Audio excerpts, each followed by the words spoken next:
Up, Benjies? Welcome to the BingeWorthy podcast, part of the Geekish Network. I'm your boy, Johnny Randolph, or you can just call me Randy. And to help me out, I've got three co-hosts that are the shiznit. My first co-host, she is an actress, a writer, a director. I just call her a superstar. Say what's up to the people, Miss Courtney Scott, right? Hello. And our next co-host, my man is a serial entrepreneur. He's a game designer. He's part owner of the Geekish Network. Say what's up to the people, Chuck. What it do? And this next guy, I mean, he's kind of like the Wu-Tang Clan because he ain't nothing to fuck with. My man is also an actor. He's a writer. I call him the game spitter because every day on Geek Beats and every Wednesday right here on the BingeWorthy podcast, you can catch my man just blowing shit up. Say what's up to the people, Centel. Baby, yeah, what's going on? I'm ready to fight. Give me this remote control. Sit there and let me talk my ish. Oh, we fight back. I just want you to let you know. We fight back. Hold on. We are the BingeWorthy podcast. Hold on. I got something to say. Is that Tiana with Huey, Dewey, and Louie over there? Is that what I'm seeing over there? Yep, she babysitting. She babysitting. The black girl who would babysit the triplets. Damn it. Oh my gosh, Huey and Louie. Huey, Dewey, and Louie. Yeah, they are. Yeah, there's Dewey and growing up, Webigail. man. I love DuckTales. Me I too. love DuckTales. Me Yeah, too. Dewey and Webigail back there. You got Webigail back there too. I see her. They're all of them. I'm just You got blocking. all of them. You got all four of them. Love it. Yeah. The triplets plus one. Yeah. What's I even going on, got, everybody? How y'all doing, family? How's everybody doing tonight? Pretty good.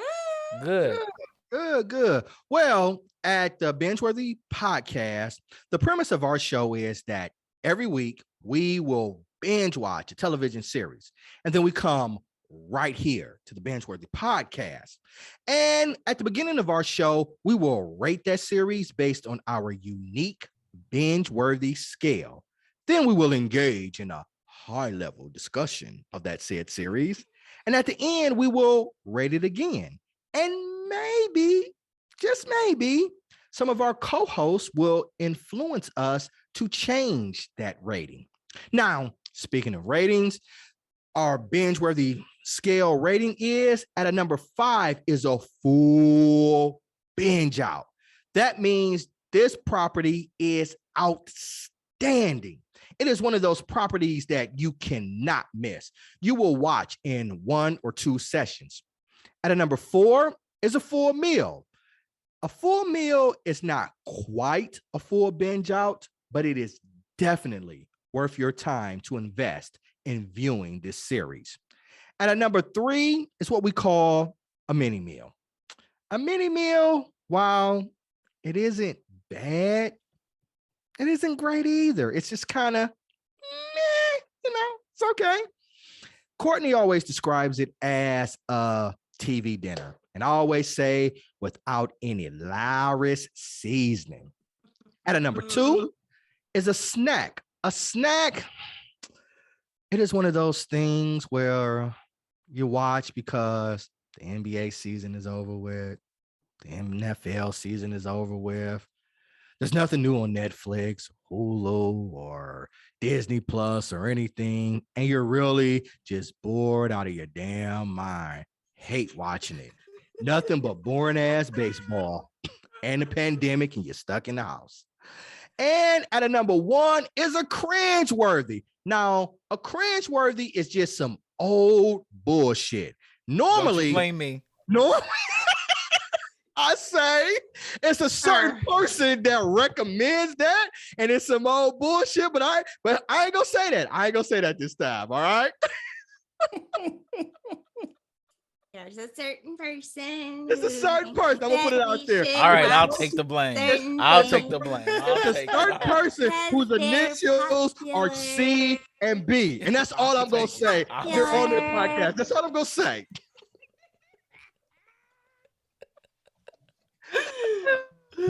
And tonight we are evaluating Peacemaker.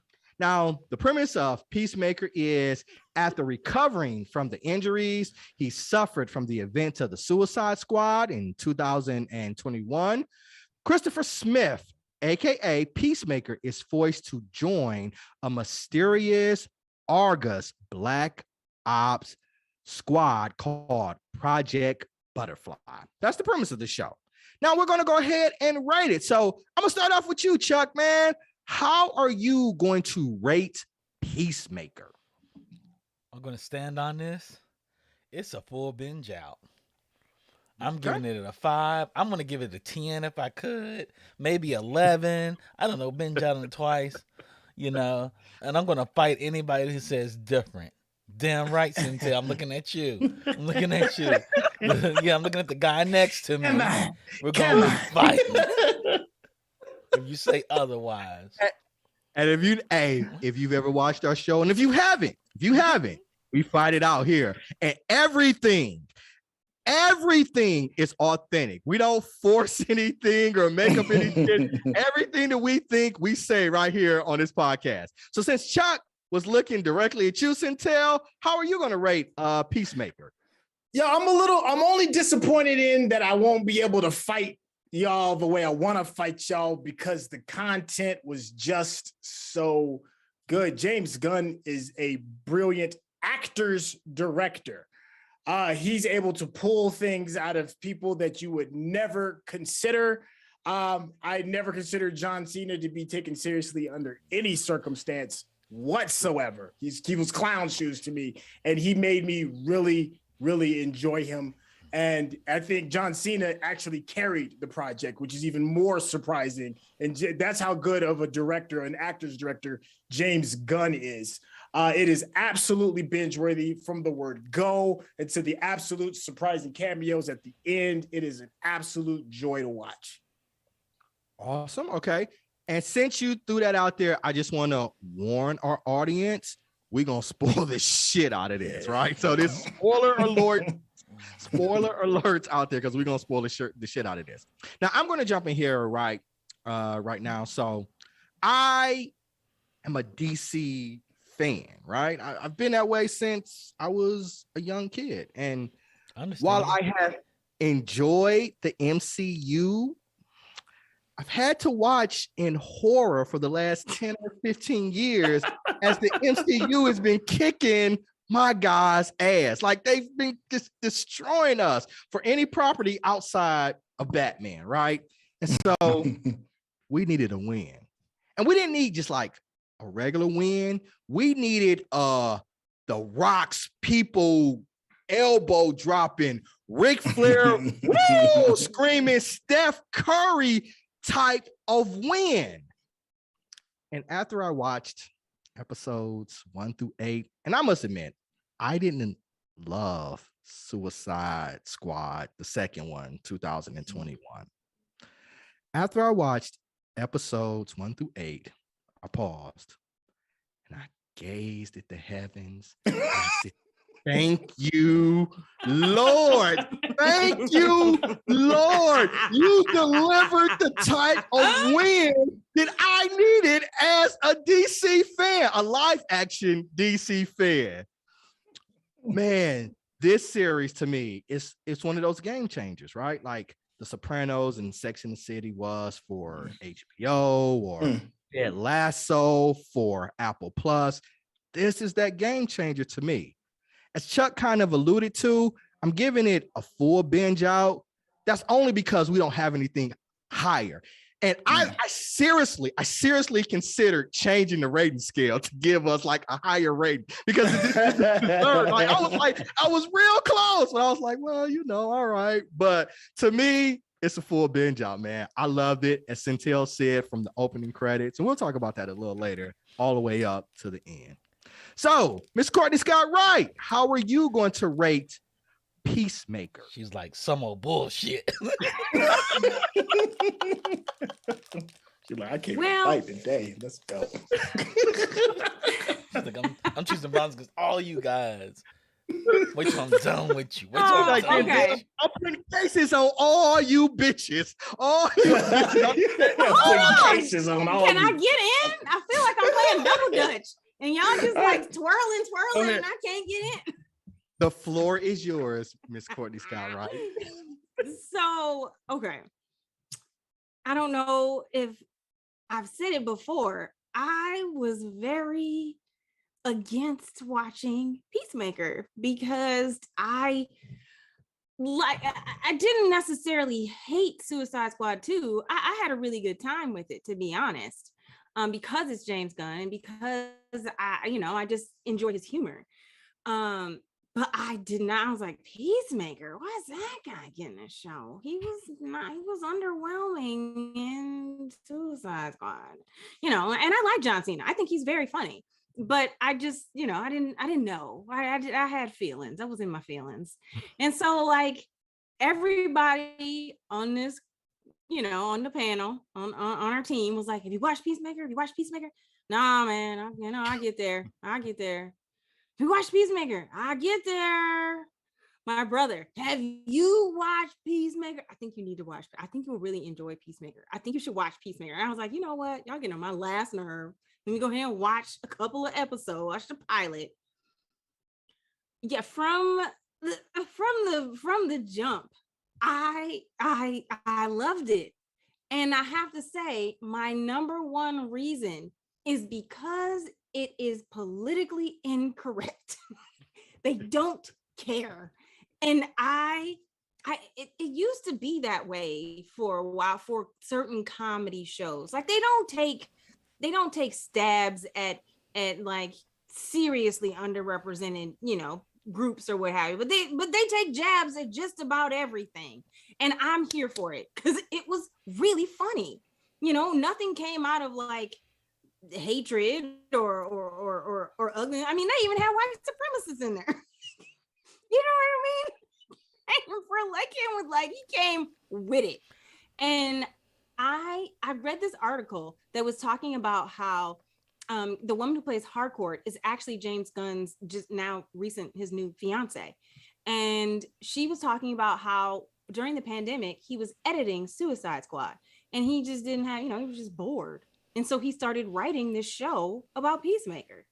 And then HBO picked it up. And for this to have been born out of boredom, please, I implore you to get bored again, some more. Find some more joy to share with us because this was such a good ride. I am a full fan and I binged it. I gorged it. I ate it. I mean, I went full force into the Peacemaker and I give it like a full 5 bags of popcorn. Oh, okay. Yeah, I wanted to make a rating like morbidly obese for this shit. Like, those bitches. Okay, so everybody ready to the full binge out. Now, Peacemaker is starring John Cena as Christopher Smith / Peacemaker, Danielle Brooks as Leota Adebayo. Adebayo. Y'all know how I am with names. Thank you, Courtney. You're welcome. I thought he had it right. He sounded like, I was like, he got one right. That's what I do. Like, that's my skill. Like, I fuck up with so much confidence. You be like, was that right? You got ninja skills with that. Whatever. Freddie Stroma as Adrian Chase. He was Vigilante. Vigilante is the MVP. I'm sorry. Vigilante stole the series for me. I don't even have words for how much there's a thing going on about how, and I know I cut you off. Go ahead. I'm gonna let you finish. Finish, Kanye, Taylor. I'm gonna let you finish, Taylor. So you Kanye in this story. You're Kanye in this analogy. Okay, I'm Kanye in this story. You Taylor. There's this apparently on Twitter, people are like clamoring to have Vigilante and Deadpool meet and like be, you know what I mean, just have like go at it and see which one of them would come out strong. We're gonna have Who that. would win? We're gonna have that because Ryan Reynolds never controls the rights to happen, Deadpool. It would be awesome. No, they'll do it on YouTube. They'll just do a YouTube parody. They'll just okay. Ryan Reynolds like, you want to do this? And the guy's gonna be like, yeah, let's do this. Oh my God, I need that to happen. Because Deadpool and Vigilante, I can't. Vigilante is my hero. Okay, so we got Chukwuda Awuji as Clemson Morn, Jennifer Holland as Amelia Harcourt, Steve Agee as John Economos, Robert Animos, okay, and Robert Patrick as who is he? As Augie Smith, the White Dragon. So that is our starring cast for Peacemaker. So with this series, man, it got me from the opening credits, and I would be remiss if we didn't talk about the dance. You know, the dance, yes. Like the opening number. I was like, because you seen the first scene, you're like, okay, the first scene is okay. Then they did opening dance. You're like, wow, what was that? I wasn't all the way moved at first. I was just shocked. I was like, what is happening? I loved it from the beginning. Because I wasn't really 100%, with the music at first, and the dancing was awkward. And I was like, why is this so awkward and weird? And then about the last 3/4 of it, I was like, the song kind of banged though. I mean, something weird about it. Yeah. And it was around the second episode, the intro had me all the way through. I was like, oh, this is what's up. Because it's a dance that I could do. Like if I got cast in season 2 of freaking Peacemaker, I know the choreographer would come at me and I wouldn't be intimidated because I am not a dancer. I have been cast in things that have asked me to dance and I have been embarrassed. I pulled it off, at least in one take. But listen, I freely admit I'm not a dancer, but I could do that.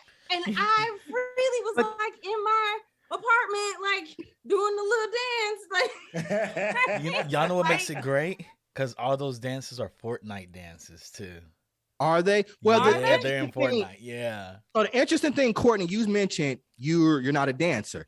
John Cena said, "I'm not a dancer either," right? And his background, he's like, "I'm not a dancer," but like the way he was like, I was reluctant to try it, but the way it came out, and so to me also, it set the tone for what the series is, right? Mm-hmm. It was just a one-off, but it's like it set it's a part of the storytelling because, and for all of you out there who've never seen it, right? They have this sort of synchronized Macarena, I don't know, cha-cha type of dance. And they're dancing and they're terrible. But like they're dancing, but they have these stoic looks on their face, almost as if they're making fun of themselves. Yeah. So it set the tone for the series. Like we're serious, but we're not taking ourselves that serious. What Courtney kind of mentioned, like it's not overly, like overly done. Yeah, and it's also a throwback. It's also a throwback to like the old 80s and 90s shows that had theme songs. No, that had theme songs. You know what I mean? Because nowadays you just get a title card and it jumps into the show, or you have some instrumental music or a different song that leads you in. No one really cares about the theme song anymore. So it just shows you that James Gunn is a child, grew up in the time of that when theme songs were popular. There are theme songs that I still know. Honestly, I think the biggest one that is most recent one would be the Fresh Prince, because nobody really learns theme songs anymore. So they don't use them. So I appreciated it on that level, you know. I like the fact they went with a glam rock song. Yeah, man. It set the tones like we're glam rock. We're going with the song. And just the whole tone of the whole entire show. It was like James Gunn was like, you know, I saw what Whedon did. I saw what Snyder did. I saw what Nolan did. I'm not doing any of that. And he started it with Suicide Squad, which I enjoyed. And he was like, somebody looked at Suicide Squad, was like, this is what we need to start doing. And they looked at James Gunn like he's Dash and Incredibles. And whoever it was Miss Incredibles, like, run as fast as you can. Run as fast as you can. They were watching Guardians. And it's like, I tell you what, I think James Gunn was unemployed for like 35 seconds. That's it. That was about it. Legitimately. They were like, Disney's like, you're fired. DC. Wait a minute. Did you see? He got fired. It didn't even make Twitter. It didn't even make Twitter. Yeah, right. And speaking of like 80s shows with sitcoms and things, like the first thing that actually came into my mind, because whenever I was a kid, whenever the season would premiere, I would look forward to the opening dance sequence. I thought of Cosby. I literally thought of Cosby Show, because at the beginning of every Cosby Show season, they had to dance and they would do like that. I was like, this brought me into that. And I was just like, this is so fucking, and I don't know the song. Like, I forgot the name, and I thought I had written down the name of the song. I didn't care, but from episode 1 to episode 8, I was like, I love this song. Like, I love this song. And I don't listen to glam rock. I don't listen to glam rock. All the wrong lyrics. I don't know what those lyrics are, but I don't know what the words are. Like, what's he better? You saw the characters. Jumped out the floor. I was like, oh my god, and Eagly. And we saw him pick up the little dude. We're like, who's this little dude in the green suit? And he told the story, right? Yeah, so remember, like, who are these people? We saw it at the beginning, and we didn't even know who some of these characters were. But as we got introduced to them, then we look at the opening credits. We're like, oh, that makes sense. It makes sense. And even like the neighbor, like the old man neighbor was in it. Yes. The janitor, Rizwan. The janitor. Yeah, like all that stuff made sense. He had a flip turn. I'm very jealous about his flip turn. It was amazing. It was amazing. And I mean, so fun. And we got comments out there. Was it Kamika? She said, "Love Peacemaker." Yep. Yeah, man. Yeah. Okay. So let's jump in. Wigwam. Do you want to taste it? Is the name of this? Do you want to taste it? Do you want to like? I don't know glam rock, but I'm like, yeah, I'm in the glam rock. yeah. Maybe I'm in the glam rock. There's a running theme throughout the whole entire show. Yeah. It is. The music was definitely a character. Yeah. It was a bonding thing for all of them, because everybody had got to have a moment with like a musical situation. Because Peacemaker keeps throwing out like these songs that like either no one thinks anybody else has heard of, but yet somebody kind of most would just jump in. Yeah, man. And it became a bridge between them. It went from like, I don't trust you people, I don't know you guys, to like, okay, maybe we're a team. Right. You know. Right. Okay, so let's jump into it. Courtney, you're an actress. So what did you think about the casting and the quality of the acting for this series? I thought it was fantastic. I thought it was a perfect ensemble. Everybody complimented each other. You know, everybody had a different perspective on what was happening. A lot of people had different amounts of knowledge. But I thought it was fantastic. And I thought that John Cena, who, you know, I was not ready for, because in the movie, Peacemaker was a very serious-ish character. I mean, he had his moments of levity, but for the most part, he was very intense. So this was an opportunity to really get to know this character and to fall in love. And I thought John Cena did a wonderful job. I mean, getting his backstory, he had moments of emotion, and I thought the casting was fantastic. Awesome. Okay. Centel, Chuck, you guys got any opinions on the casting and the quality of the acting for the series? I said earlier in the intro, I think James Gunn, I think his strength more so than just shock value is his ability to get everything out of his actors. We saw that like really firsthand with Guardians of the Galaxy, and especially with ensemble cast, which is really difficult if you're not patient as a director, because you have to really get to know your actors on a personal level in order to get that out of them. He did it back to back with Guardians 1 and 2.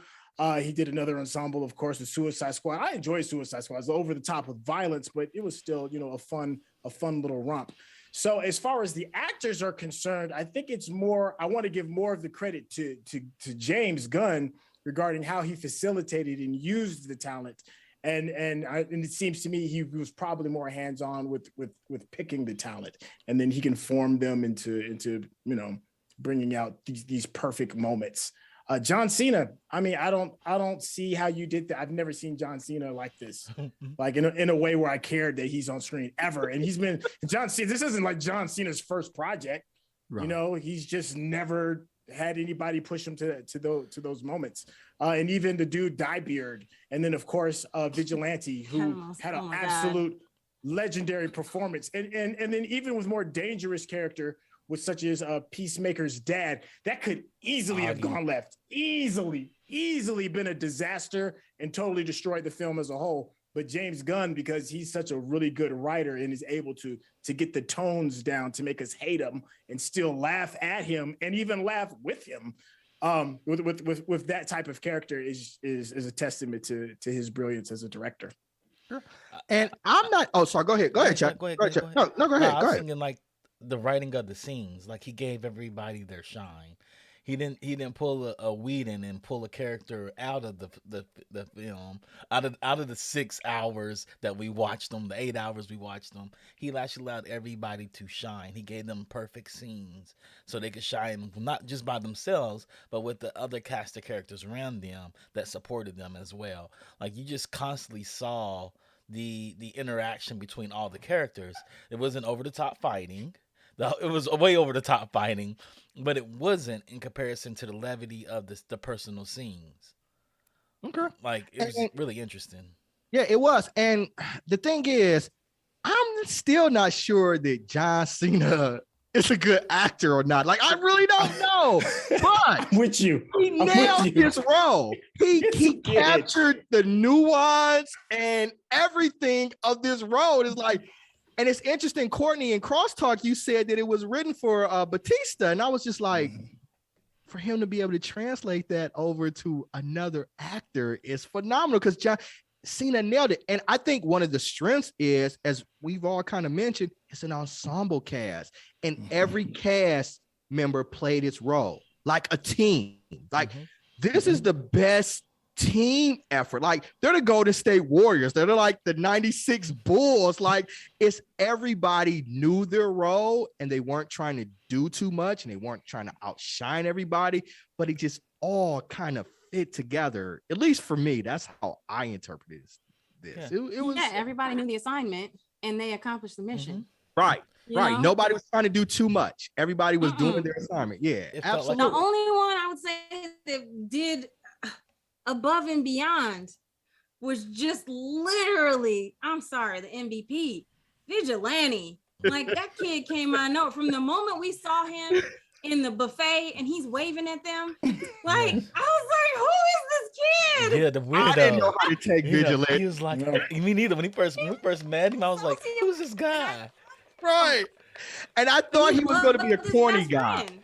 Yeah, I thought he was going to be a corny guy. And then I was like, damn, he just kicked some ass in this. I'm like, whoa, who is this guy? It was just this thing. He spent a considerable amount of time behind a mask too, and was still funny. That's not easy to do without overacting and using your hands for every single thing and all that. And he still conveyed he still conveyed the funny without using your main tool to convey emotion. You know what I'm saying? And when he got serious, it was serious. Like when Peacemaker couldn't kill the family, he says, "Let me get this, buddy." Here, he just tapped him. Let me do it. Let me do it. I was like, and he was like, he just started nailing him. I was like, wow.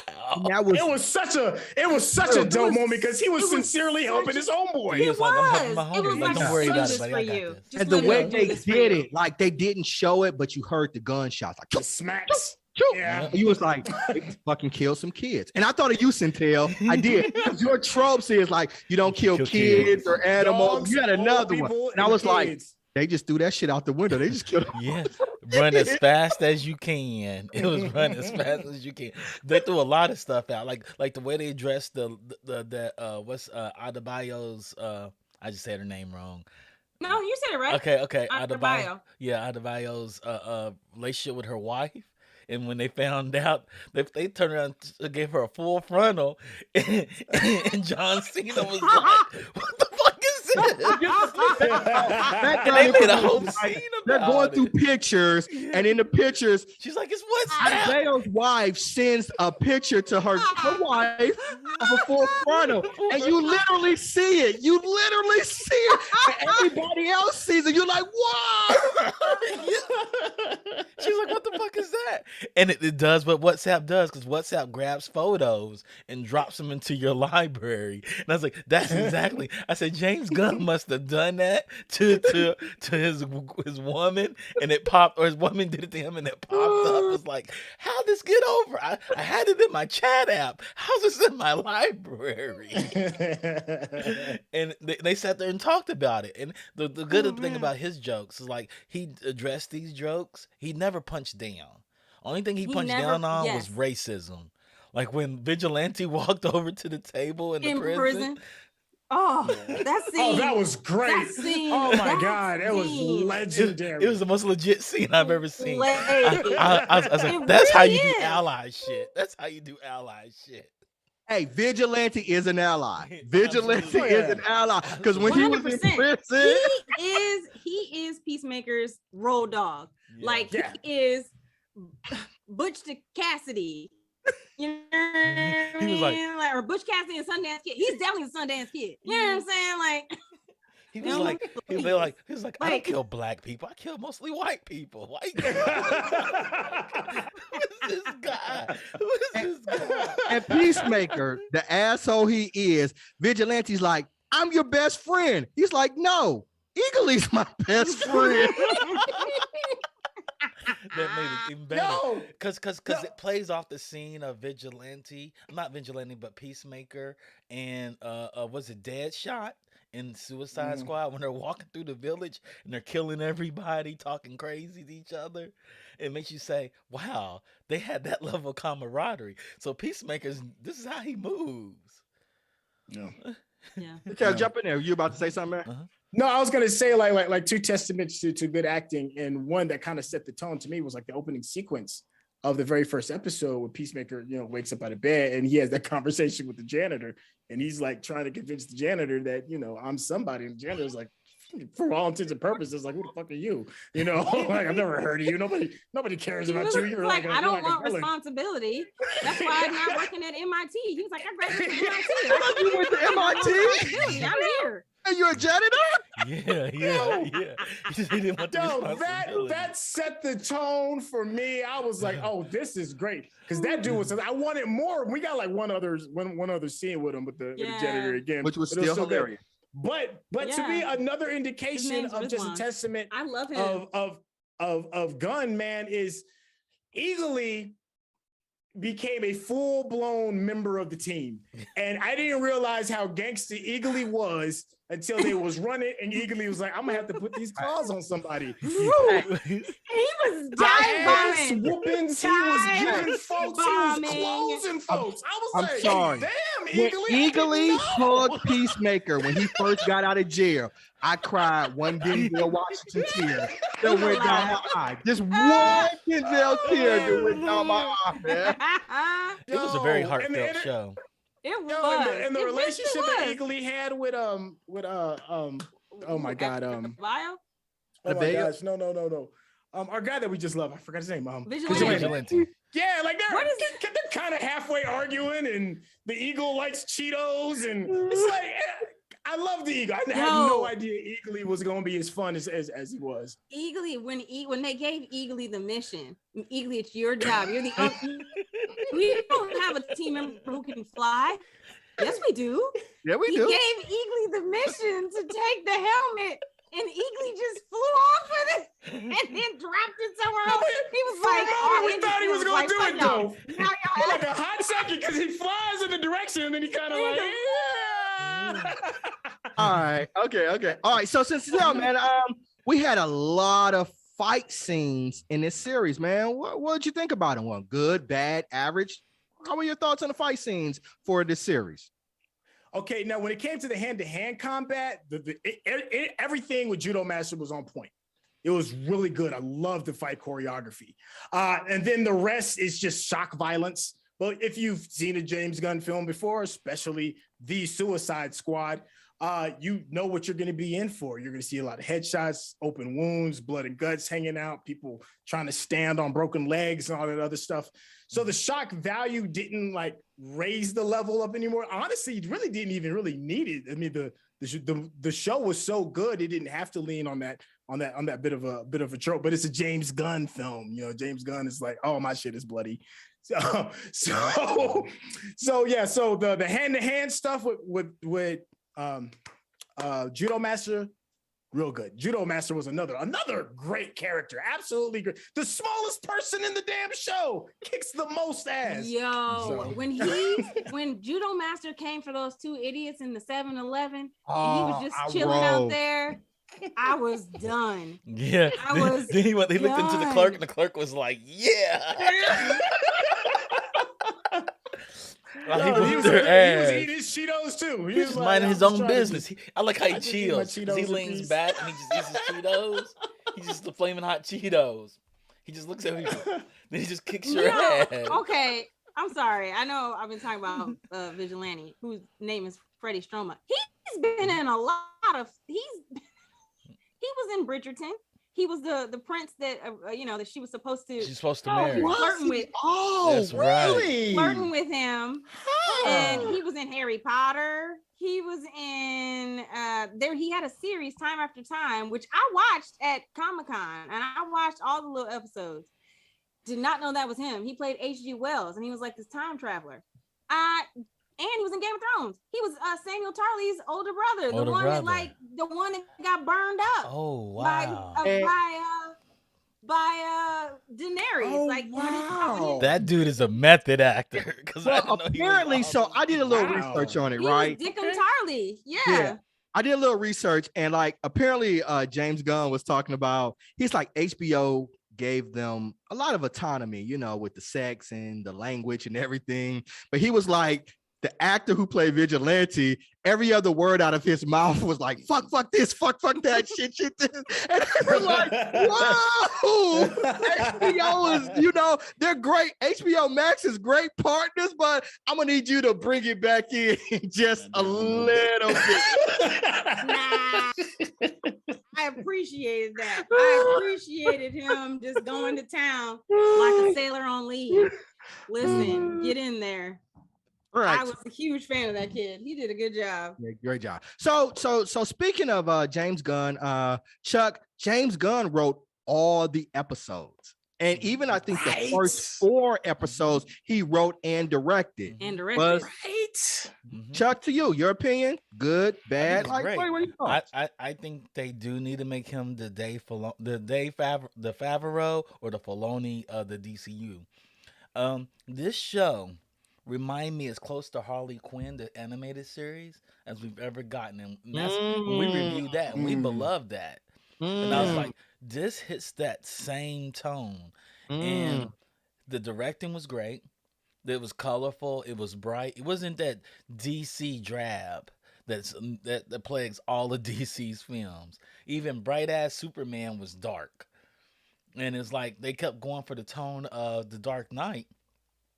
And I think this is where DC needs to go, where it sets itself up from Disney. Like Disney and Marvel have decided to make family-friendly stuff. And we've always said DC animation is very adult. Way better than the live action stuff. And it has Way some comedy. better. It may be dark, but Harley Quinn proves you can have a lot of comedy in it and be super ultra violent and people love it. And I think James Gunn saw that and was like, I'm going to take this tone and turn it into a TV show because I'm bored. Like he watched it. He saw our review of Harley Quinn, sat down and wrote this show based on our review of Harley Quinn. That's what it felt like. He's like, I'm gonna write the show just for BingeWorthy because I want to get a binge out too because I saw what they did to Harley Quinn.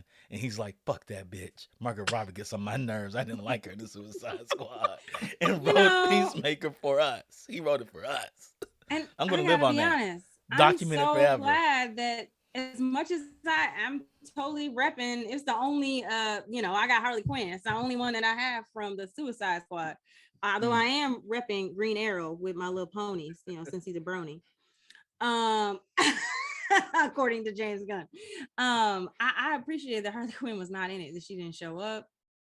We didn't need her, like I liked this team, that it was people that that aren't necessarily familiar to us, but who do have their own heartfelt reason for what they're doing. Like when Myrn, spoiler alert, when Myrn died, I was very upset. Yeah, I was very upset when she got there and she saw his little butterfly, and his little butterfly died in her arm, flag in her hand. I was like, oh, not Myrn. It hurt me when I found out Myrn was a butterfly. I was like, no, I like this character. Oh, that actor was I figured great. that out earlier. I was like, actor was he's a butterfly. I tried to deny it. I knew it was that. I was like, no, they're gonna make the black guy the butterfly. They're not gonna do that. No, they're gonna do that. Oh, but he had to be, because we got a full perspective of what the butterflies were. Like, sure, they were one of the ones who were coming in and killing everybody, but he was like, no, I don't want to kill all the humans. You know who was surprising? The super tall cop who was Myrn's inside man. I thought for sure he was already a butterfly. That dude was great. He was so good, but I thought for sure he was already a butterfly. I thought he and Myrn were on the same team. So when they turned him into a butterfly, I was like, wait, what? He wasn't a butterfly? Got me. I love the little Chinese cop. I mean, she was just great, because when we ran into his racist ass father, she was giving it right back to him. She rolled with the punches. Yeah. Man, she threw them shots right back to him. Like, I thought that man fucked up haircut in Chinese, right? She was just giving it like she was ready for all that smoke. She was ready for it. I was sad when when they turned her into a butterfly. Yeah. But I was like, she had to go. We couldn't let our heroes get, caught. So let's talk about it. Like, the team name, it's Argus, and they are recruited by Amanda Waller on this covert mission, Operation Butterfly. At some points in it, they seem to me a little incompetent to be like this dark squad group, right? Because at first Adebayo, she was like, I never killed anybody. And Peacemaker, right? they're in the dinner hall, and this dude comes in full costume, right? And they're like, what the hell are you in your costume? Right? It's like, it's not a costume, it's a uniform. They're like, whatever. So even the nerdy dude, right, is like, what are you doing, dog? They're throwing refrigerators at it. It's like, so the thing that struck me though is by the end of the season, like, was there an episode where he did not wear it? I don't know. When he was making, there was a couple of times. Yeah, there was a couple of times. Like, I think one time in the bar. Yeah, I think it was a couple times when he was home alone. Yeah. But whenever he was out with anybody, he was in costume. He was in costume. So but we saw a lot of arcs in this thing. We saw it from Peacemaker, we saw it from Adebayo, we saw it from Hardcore, like all the things. So what do you guys think? What do you guys think about the arcs that we saw in these characters throughout this series? Because Peacemaker, for me, right, I hate trying to humanize villains. And we've even talked about this a little bit in the past with like, we've got anti-heroes and villains, and we're like, oh, which one is he? He's an anti-hero, is he a villain? Like trying to humanize them. But I'm gonna say something. Adebayo and Peacemaker, they were friends, right? Because even he was like, he wants to fuck hardcore, but he trusts you. So when she plants that diary in his place and then he finds out she did it, I totally felt for him. I was like, damn, he was absolutely right in what he felt. Because like he felt as though he had been betrayed. Yeah. Right. And I can see that. And I can, he was like, oh, I thought we were a team, but like, we're just going to finish the mission. Well, we're obviously not a team. So this character, who's a little racist, Peacemaker, he's a little racist, a little homophobic, he's a little misogynist. That point, it totally skewed me in favor of him and made me empathize with this guy. And I'm like, I should hate this guy. But that moment, it totally made me empathize with him. I think the Suicide Squad painting him as homophobic, racist, and whatnot when he was up against Idris Elba and Polka Dot. And I think on the show, you realize he wasn't. He was the anti-Augie. He was so against his father, and he knew what his father was. But he wanted to prove to his father that he was still a man. And his father was genius, right? His father had a room, you open the door, and it goes into a whole different world. You know, like he had a pocket dimension. A pocket Can you dimension. imagine that? Like this man, if he had been a hero, he's basically Bruce Wayne. You know what I'm saying? Like he or Alfred. I don't even know which one. Like he was so brilliant. It was just annoying. It's like, gosh, why do you have to be so? It's terrible? So interesting. I want to know his story. I want to see his rise, because when he went to prison and he told the boy about the sunlight, right at noon from 3, the sun hits here. I need you to get up.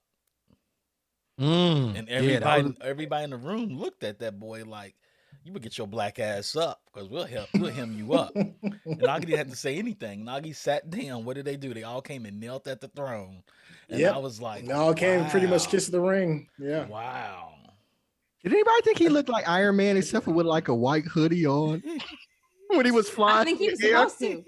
I think they were making fun of Iron Man. I really do. I really do. I think the White Dragon was, but it was an awesome character too. His powers were dope. Similar, he had like radio rings out his feet and his hands that gave him power, allowed him to fly. He was pretty dope. And I just found it very interesting that we have all these characters. James Gunn built them all up where we kind of liked them all. I even liked his father. His father was an asshole, but I kind of liked him. I didn't like him, but he was interesting. He was interesting. He was someone that I love to hate. Like I enjoyed the storyline and the contrast that he presented for Peacemaker. You know, we understood who Peacemaker was without, like you're saying, we're trying to humanize our villain. Yeah. They weren't necessarily trying to humanize him. They just wanted you to understand who he was and why he was that way.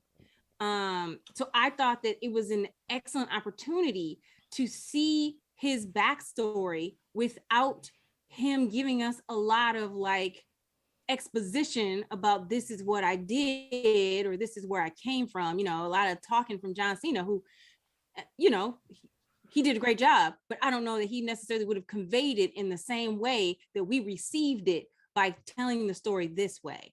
And I like that they didn't do a lot of backstory, especially how we had in like the Mandalorian, not the Mandalorian, but whatchamacallit, like where we spent half the series like in the Baptist tank going back. I like that they provided a few points, like a few backdrops. Yeah, there was like one. Yeah, like most of it was through dialogue, and we learned through the action that was moving forward. I thought that was brilliant on the part of James Gunn. His right. Yeah. We know his dad blamed him for the death of his brother, who was actually better than him. Oh my God, that is so heart-wrenching, right? His fault. Yeah. You imagine like Peacemaker should have been a more fucked up person having this type of father. Like he literally had his 2 children bare knuckle brawling. And Peacemaker kills his brother. And you didn't clear out the field. I'm like, what? You didn't clear rocks out, idiot? The dad. Right. The And then dad you didn't- blamed him for it. Like, how do Right, you like- get over that and move forward? Centel, jump in there, man. I want to hear what you guys say. Yeah, no, I'm listening. I'm soaking it all in. I think my surprise for the arc, and I did not see this coming and realize I enjoyed their ride as much, is Economist. I think that's his name. Economos. Yeah. Because his arc. he comes off as, I don't give a damn about him in the Suicide Squad. I barely even remembered him in DC's Suicide Squad, and then I barely cared about him for the first couple episodes, except to laugh at when Peacemaker is poking fun at his beard and everything he does. I'm laughing along with everybody else, and then you see this dude really try. Like, he wants to be tough. He's been sitting behind a computer, doing like the hacking stuff, but his manhood has kind of been called out. He's been laughed at in front of everybody. He wants to be, a bit of a superhero himself. And you see him fail at it miserably and kind of succeed at it. This dude fought a gorilla. He killed a gorilla with a chainsaw, which was an absolute badass moment. It was so badass. And Vigilante was jealous. It brought the whole team together. It was such a badass moment. And then there's the last episode when you get a chance to hear him tell his truth indirectly. And I had no idea that I was a visual bully, because I'm laughing with everybody else about this whole thing. And then it hit me. I was like, damn, this dude is really like going through some ish, and I'm clowning him just like everybody else. And I was like, damn, I'm a bit of a bad guy, just like everybody else was, but not fully understanding that this cat is going through a battle himself. So I thought that was a really cool way of forcing me to give myself some perspective. I'm like, I'm a part of the problem, just like everybody else. Yeah. Hey, man, at that PowerPoint meeting, I was cracking up. Because it put me in my job, and I'm like, why are they putting all this extra shit in the PowerPoint? Just make your goddamn point and move on. And so when Peacemaker was clowning him, I rolled. I'm sorry, I rolled. Yeah, so did I. I was man. Yeah, I agree. That's my favorite arc, because he did, he was this character that kind of came off stupid. Like, why would you assign the fingerprints and all the evidence to his father? Like, what were you thinking? Like, we're trying to keep him out of jail, and that's where you go? When Peacemaker is listing off all the people that he could have used, all the names of different people you could have used, but not my daddy. Right. Like, he had a valid point. He had a valid point. Peacemaker had valid points most of the time. Like, he wasn't nearly as dumb as we think. Dad, I know he's a racist, bigot, asshole, but he's still my dad. And y'all trying to sit him in jail? Right. And y'all know who my dad is. And economists try to use that too. He was like, well, I thought about the person that deserves to be in jail is this racist super villain who that I think he deserves to be in jail. And he did. Like, what, really? Really? He You know did. my dad He is did. in jail. But It's it still his also had dad. to do and Peacemaker, who, like I said, we want him to be dumber than he actually is. Like, he's not nearly as stupid as he plays himself to be. And so him and the role that he played in Economos' journey, was so funny, because he did have, he ran over Judo Master because he was the only one left. He ran him over with the truck, you know what I mean? He was so proud of himself. He had this one moment. And then he comes back with the gorilla moment, after it was Vigilante's suggestion. And Vigilante was like, I mean, you really could have brought me the chainsaw. It was my idea. It was just so funny, but you didn't want to rob him of these moments. But yet he still left himself wide open for this ribbing. So when it came down to his truth, I just died. Like, I was so just moved. I think everybody on the screen was like, wow. That hurt. Yeah, and it's just it was a beautiful way of challenging bullies in the way that they think when they're coming at people, and it made people think, I never know what somebody else is going through. All right, absolutely. All right, so any other points you guys want to touch on? Anything that stood out to you all throughout the series? Yeah, there's a bunch of them, actually. Let me just go off my quick list. All right, one of my favorite scenes was a bit Monty Python-ish, regarding like, oh my God, is this ever going to end? And it's when Peacemaker is trying to escape out the hotel and he's trying to jump from level to level. And every level is brutal. He's just bam, he's in the ground. It's like, oh God. Provide a little context to us, Tintel. Tell us. Provide a little context before for that, the audience who may have not seen it. Leading up to that, his hookup with the hooker, who turns out to be a butterfly, in there in the tiny whities. Because he left the file out on the butterfly. He's banging a firefly, and then steals her albums. Then tries to escape to an upstairs couple whose relationship is probably going to ish. Yeah, and she's on him because she wants some of it. The police is on his ass, so he jumps out of the window. He's on like the 8th floor. Yeah, and the way that the windows are set up, it's like one here, and then there's one down below it here. And he has to jump off of each one of those. It's gotta be like a 15-foot jump. Yeah, it's for each story. And each single jump, you're like, oh my God. And he did all of those stunts, most of those stunts. And I didn't know, because I'm not an actor. I'm not like Centel and Courtney. So he says when actors do stunts, right, they usually have like clothing or padding on, you know, to help break the fall. We normally wear those. Right. Yeah. He said he's in his underwear doing all of these stunts. So all of those falls, he doesn't have anything to help break. Oh no. Oh, because it looked painful. It did. It was 9 levels of just pain, absolute pain, man. No, when he fought the girl though, the girl that he. That was a really good fight scene too. That was a great fight scene. That was a good fight scene. Yeah. She kicked his ass. She kicked his ass. And then when he blew her up, and then the dude is like picking up the remnants, and the Asian one was like, I think that's her face. I think that's her face. Yes. But for a moment, I thought Eagly had died in the big explosion. And I was like, no. But then he showed up, and I was like, all is good in the world of Peacemaker. Yeah. You know what makes it really good? That was the end of the pilot. Like, the pilot ended on that. And you're like, I have to see episode 2. Because I was like, I'm going to watch the first episode. Someone's going to make them binge watch it. I'm going to dig Peacemaker, but I don't think they will. And after the first episode, I went straight to the second one. I was like, I got to stop myself. Then I got to the third one. I had talked myself off like, no, you cannot watch it. You got to binge it. You got to binge it. Go ahead. Yeah, no, I was just going to say, I think the reveal that Amanda Waller was Leota Adebayo's mother. Mm-hmm. That was a dope reveal, because I did not see that one coming. I was like, who hired her? Where was she? Who picked her?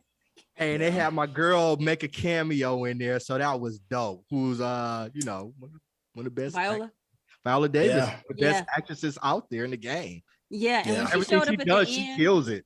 When she showed up at the end, watching the press conference, like they just revealed all my secrets. Like, It just threw me underneath the bus. She's an amazing Amanda Waller too. Oh, she is. Yes, she is. Yeah, she kills it. She absolutely kills it. Why haven't they made that movie? Where it's called the Suicide Squad, but they should give her a stronger role. Like, she's a good point. That's a good. No, go ahead. No, go ahead, Courtney. Go ahead. No, I was just gonna say I would love to see. We talked about Vigilante and Deadpool. I would love to see Amanda Waller and Nick Fury go at it. Shit! Wow.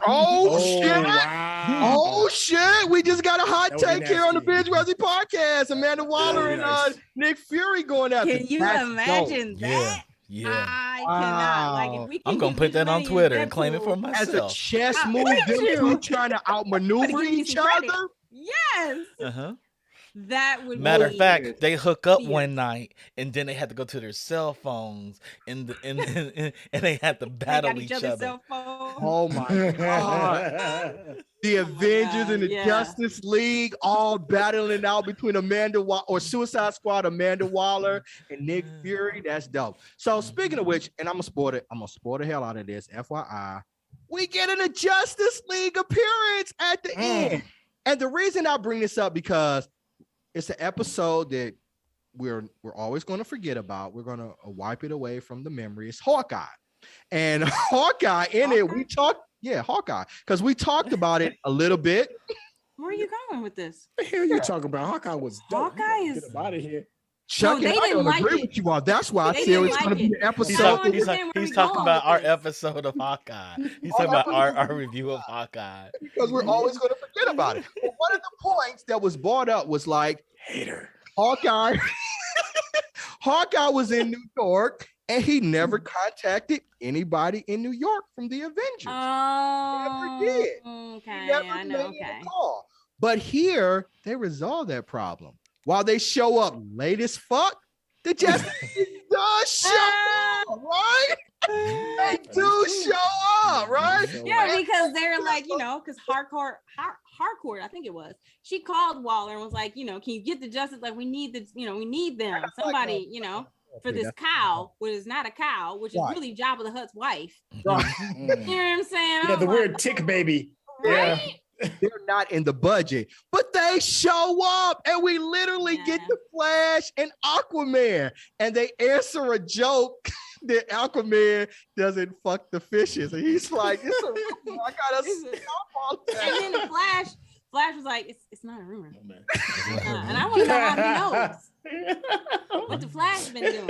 Okay, what you've been doing, what you've been watching. You clearly a voyeur. I Out love there the fishing. part about it, right? That the Justice League actually does show up. Like, oh, okay, so we're connected in this universe. It was Flash, Aquaman, and Superman. We didn't. That was all of them. Superman, all of Superman, Wonder Woman.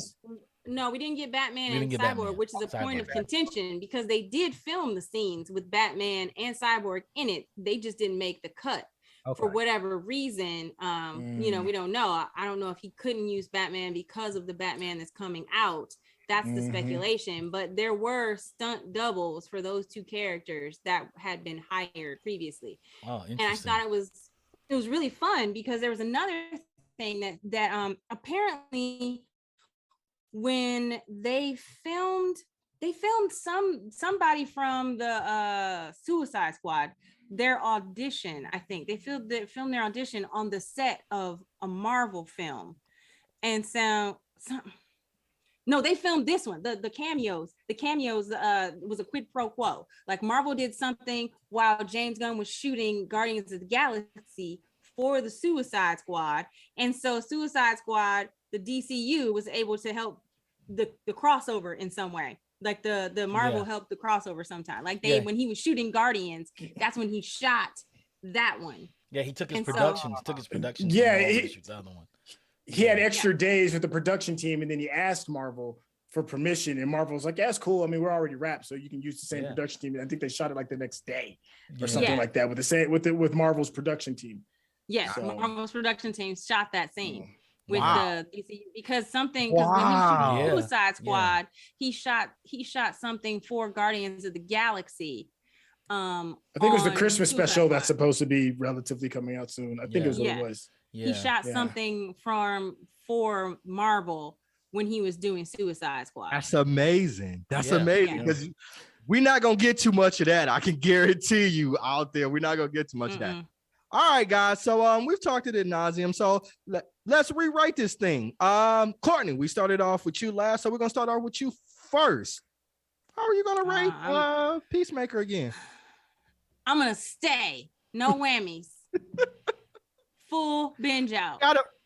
I got a feeling how everybody's gonna do this, but we're gonna do it just for the sake because Blackjack. All right, so I'm keeping my rating 100% the same. Again, if I could give it a higher rating, I would. So, Centel, bro, how you gonna rate it? I mean, nothing changes. I just need more James Gunn and just projects just in general. I'm just happy for him. I just in need more general. James Gunn. Yeah, love it. Chuck, I can't imagine you're going to change. I'm going straight down to cringeworthy right now, just to be different. Just to be an asshole. Just to be an asshole. I'm the anti-hero. I'm not going to even respect your opinion. I'm going to make you have to have a binge-worthy. It's a binge out for me. I'm not giving it. All right. So again, we're rating this thing. It's a full binge out for Peacemaker. All right. Centel, man, you got any parting words before we head out? Yo, nothing off the top of my head. Just make sure you check us out on next Wednesdays because we will be sitting here ready to fight and snatch remotes. Courtney, you got anything in parting words before we head out, man? Nope. It'll just be a toss up. Which one of us is gonna be Taylor and which one's gonna be Kanye West? Good luck and good night. Chuck, what about you? You got any parting words before we head out, man? Peace. Well, Benjies, thank you for tuning in. That concludes our show. If you are watching us on YouTube, don't forget to hit that subscribe button. You know, we want you to subscribe to us. Come back every week and watch us. And if you're watching us on Facebook or Twitter or any other platform, hit that like button so you can be notified of all the great things that we do. A shout out to Digital Click. They are our marketing firm. They help create all of this beautiful ambiance that you see around us. They keep it looking good, man, and we looking good. We can come in here and, you know, swagger it on out and do our job and be the best that we can be. Also, we are on YouTube and Facebook and Twitter. We also are in an audio version, right? You can catch us wherever your favorite podcasts are downloaded. So if you don't have time to watch us visually, you know, you can listen to us on an audio version, you know, on your way to work or working out or anything like that. Next week, we are going to be reviewing Dota, season 2 of Dota. So, you know, we're going to have some interesting takes on that. And again, the BingeWorthy, the Geekish Network, we are a podcast full of people that are underrepresented. We have actors and writers and directors and tech people and entrepreneurs, and we do this for you guys. So please support us. We're going to bring you better stories, more accurate depictions, greater content, more scintillating and exciting conversations. So support us. And again, we will be back next week. Same bat time, same bat channel. Love you guys. Holler at you guys.